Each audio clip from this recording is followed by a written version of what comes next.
Hi, everybody. Greg, Bioinformatter, Twitch, Twitter, YouTube, and Moxfield. We're on collector box number 3 of Phyrexia, All Will Be One, and we are moving on to pack number 4.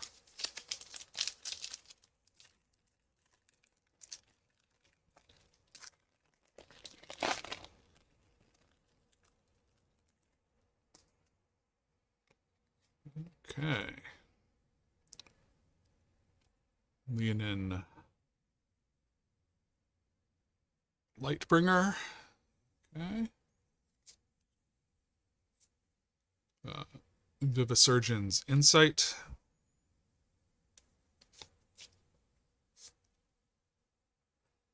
Hazardous Blast. The Fair Basilica. Resistance Reunited.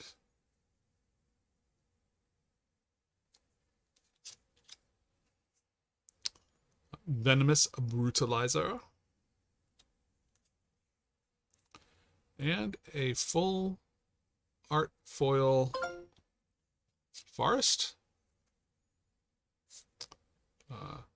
Rhea Evor, Bane of Bladehold.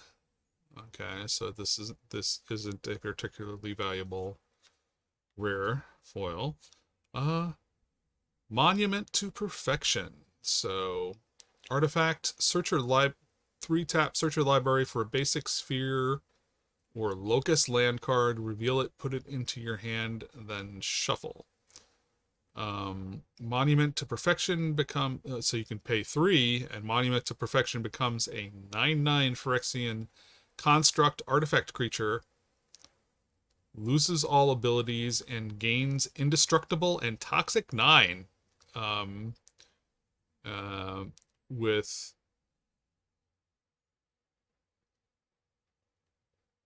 Okay, wait a minute.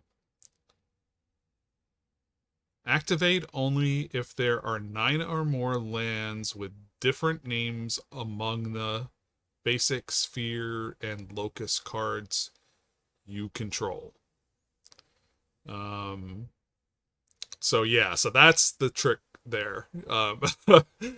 Getting the right mix of lands out, which is why I think this ends up not being a particularly valuable card, as far as I know. But here's an extended art version of it, and it has the capability of being dangerous if you can build things so that you can pull it off.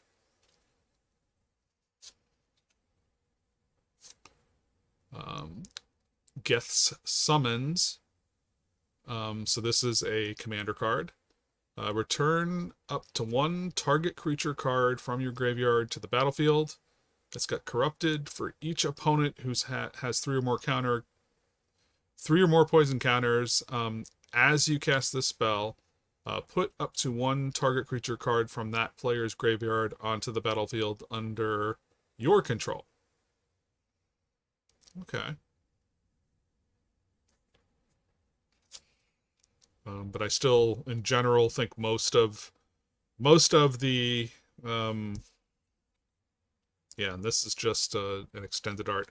I think most of the commander cards aren't worth much, except there's some exceptions for some extended art foils, unless those are errors in TCG Player. Necrogen Rot Priest. So this is just an uncommon. Thrumming Bird as a foil. Another uncommon. And Bone Picker Scourge. So it's just a common. It's got the step incomplete. Not value just because of that. The Eternal Warrior. I've discussed this in other videos. I think this is a cool card. And this is just the borderless version of it. I've got this card all the way up to the Surge, the Step Incomplete borderless foil version of it. But it's a good card. And Tablet of Completion. So put an oil tap, put an oil counter on it. Tap, add colorless only if the Tablet of Completion has 2 or more counters on it, and 1 tap, draw a card, activate only if it has 5 or more oil counters on it. Yeah, so I mean, in oil counters matters deck, that could be good. I'm kind of doubting that it's super valuable. Probably not. Phyrexian Beast and a Rebel as the tokens. So given I don't think the Geth Summons is going to be a big banger. So really here the value is in the Eternal Wanderer. So I think not an amazing pack. I think it's, a good card, but I think there's like 2 other good versions ahead of this. So I think this is more like on the $5 to $7 range. I think at most 10, but I think it's less. So nothing spectacular yet. But we will see what happens in the next exciting pack episode. So we will go for pack number 5. I will see you there.